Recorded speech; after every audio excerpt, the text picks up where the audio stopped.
Hello guys, in this video I'm going to show you how to connect your itel PowerGo to a solar panel. So this is what you have to do.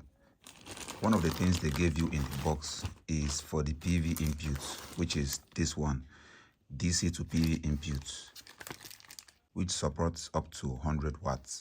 So now I'm going to give you some recommendations. If you want to get a solar panel for this power bank, go to where they are selling solar panel and tell them to give you a 200 watt solar panel, 18 volts. So according to the manual, it can take up to 18 volts. So make sure you get a 200 watt solar panel. If you get a 100 watt solar panel, it is not going to give you fully 100 watts because in tech, almost everything is not complete due to efficiency reasons. So if you want it to be charging very, very fast, I recommend you get a 200 watt solar panel. I'm going to put one solar panel at the screen and you see what you're going to get.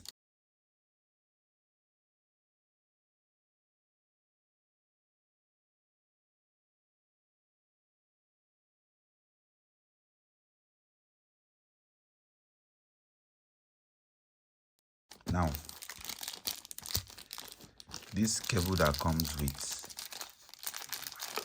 the itel PowerGo is very, very simple. Every solar panel have a negative and a positive. The red one is the positive and the black one is the negative. You have to get an extension cable. You don't need to get any kind of thick wires. Even 3mm will do, 3mm will do, because this is just a little DC. It's not like you're wiring a house. So just get an extension cable and you have to open this thing. I have a solar panel right here. Let me go and show you a demo what you have to do, but I'm not going to connect it because that solar panel is 550 watts and it is way above 30 volts. So I'm not going to risk it, but I'm going to show you what you have to do if you get the panel.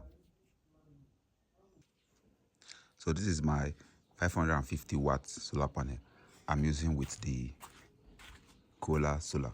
So I'm not going to risk it to make a video, just to make a video about the itel PowerGo because it's going to burn it. It's above the specifications. If we zoom in right here, you're going to see that it is 550 watts and the voltage is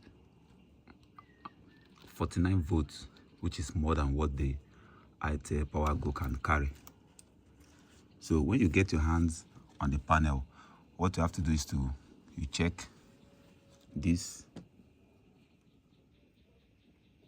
This is a negative, as you can see right here, and the other one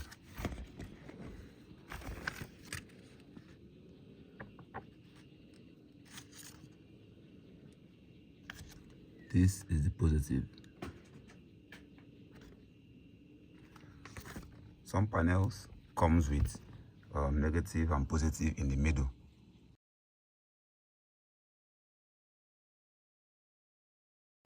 The big one are separated, so you have to be careful on how to connect it. This is minus, this is the negative, and this one is the positive.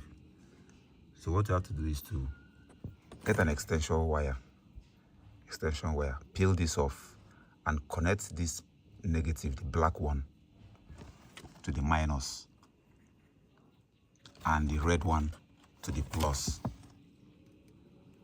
I wish I can try it right here, but I don't want to use this panel to charge my PowerGo because it's very risky. The panel is above the specifications. This panel is just merely for my Cómo solar. So I will be putting this one up in the roof very soon. So now you have an idea on how to do it. That's the same thing I did here. Black to the negative and red to the positive. When you connect it, this is where you have to plug it here. And when you plug it, the itel PowerGo will start charging. Less than 3 hours, you can get full charge. Like I said earlier, the red one is the positive and the black one is the negative. It's very simple. You can do it yourself. But if you are scared you're going to spoil something, you take it to an electrician. They can do it for you. All you need is a knife and a tape to peel this off. So I asked a friend of mine to record his own for me to see. This is how he connected it with the same method. He's using it with his itel 5G router, as you can see right here. So it's very simple. You can do it yourself. If you watch closely, you'll see that the power tank is already filled 100%, and this solar panel can charge it efficiently. So I recommend you get 200 watts 18 volts solar panel. So I hope this video helps you. That's all for this video. See you guys in the next one.